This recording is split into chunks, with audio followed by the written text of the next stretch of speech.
Welcome to the Tea Mind. I'm Erica, and this is your weekly pause to put the kettle on, slow down, and reconnect with what really matters. Let me tell you about one of the most elusive photographs ever taken. The kingfisher is a tiny bird with a huge personality, and it looks like it belongs in the tropics with its electric blue feathers, a dagger sharp beak, and the poise of Tom Daly at his very best. And when it hunts, it does so in a single breathless moment. Heads down, wings flared, eyes locked, and it dives at about 25 miles an hour. Blink and you miss it. But Scottish photographer Alan McFadden didn't blink. For 6 years, he returned to the same Scottish pond again and again. 4,200 hours, 720,000 photographs, all to capture one image. The precise moment a kingfisher enters the water without making a single ripple. Not a splash, not a blur in the water, just grace mid-air reflected perfectly in the surface below. And he didn't do it for Instagram. He did it to keep a promise, one that he made a long time ago as a boy, standing beside his grandfather watching birds. And here's the thing. It wasn't just about the photo, it was about becoming the kind of person who could wait for it. The kind of person who returns even when no one is watching. Even when the shot isn't working, even when your inner critic in the head tells you that it's not worth it. And this episode is about that becoming and why your long game might be closer than you think. So I wonder how many attempts you are willing to make to achieve your goal. The problem these days is that we are not wired to wait. We want fast progress. We want things to happen immediately with a click, a short hack, a shortcut. And if the post fails or the habit flops or the idea just doesn't land, we just convince ourselves it's not working and we move on often far too quickly. But maybe it is working. Maybe the work is just slower than your expectations. And maybe the results are on the way, just not yet visible. And this is a really hard place to be, the middle of your own long attempt. Not at the beginning when everything's fresh and new and exciting, or at the end when the results are in and you've achieved what you set out to, but right in the middle where the only way out is to move forward and to keep showing up and keep trying. But what happens if we quit too soon? Well, we don't just lose the momentum, but we often start to lose trust in ourselves as well. And the real risk isn't failure, it's becoming the kind of person who only starts things but never sticks around long enough to see them actually come to fruition. And that's not where we get the most out of life. And that's not why you're here today. And the truth that's really easy to overlook is that you might just be 3 posts away. You might be a week away, and you might be closer than you think to achieving what you want to achieve, but you'll never know if you give up and if you stop returning. And let me tell you a little bit about something I've been trying to do this year. I set myself a challenge at the start of the year to start posting 3 times a week on LinkedIn, not for the algorithm, not to go viral, but just to start building my voice and to share the message that I believe in, that pausing for tea can change the way that we live. And at first I was full of ideas, but then the resistance quickly set in. There was plenty of days when I had absolutely nothing to say, and days when I posted something that I really loved, but it got 3 likes and no comments. And you can pretty much guess who showed up then. Yep, my inner critic, who is very fast and very sharp, telling me that no one cares, why are you bothering, you're not good enough, blah, blah, blah.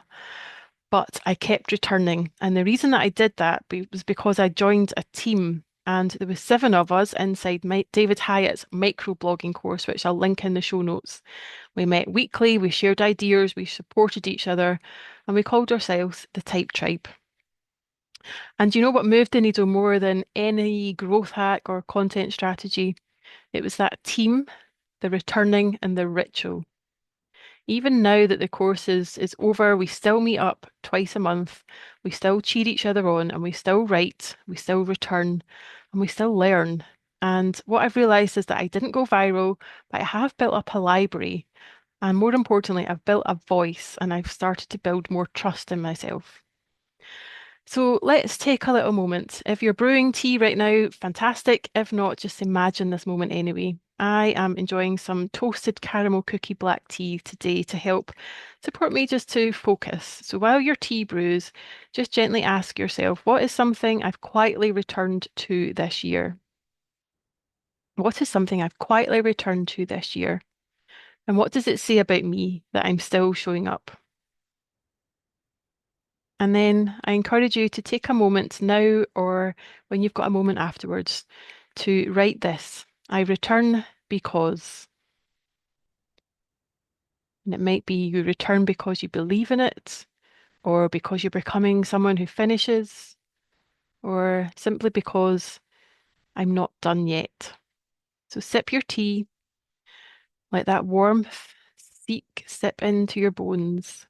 And just for today, that is enough. So the statistics around people quitting are huge. Most people quit at the 93% mark, not because they're weak, but because they've never trained themselves to wait.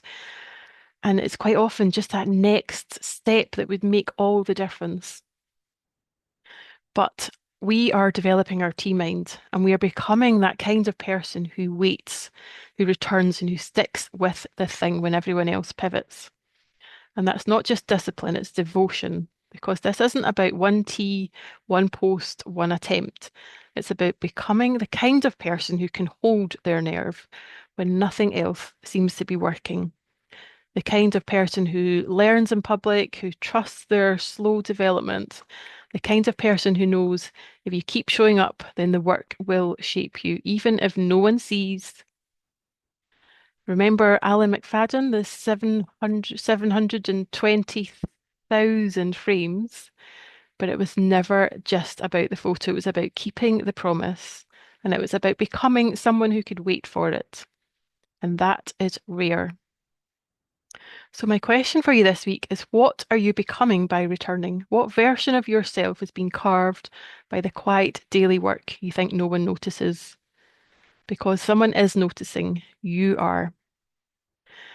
So, your Tea Mind challenge this week is every time that you brew your tea this week, I encourage you to, while your tea's brewing, just write one thing you've kept showing up for, even when it's hard. And then ponder what has that effort been shaping in me? And as you sip your tea quietly, just gently say to yourself, I'm closer than I think. And let this become your new tea routine this week. And do check out the links in the show notes for some of the resources mentioned, including the stunning photo. Thank you.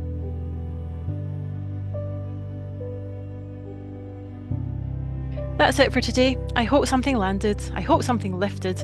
And if it did, share it with someone who needs a pause too. If you enjoyed this, you'll love the Tea Mind Substack, where the kettle's always on and we can connect more deeply. Until next time, stay present, sip slowly, and thanks for listening.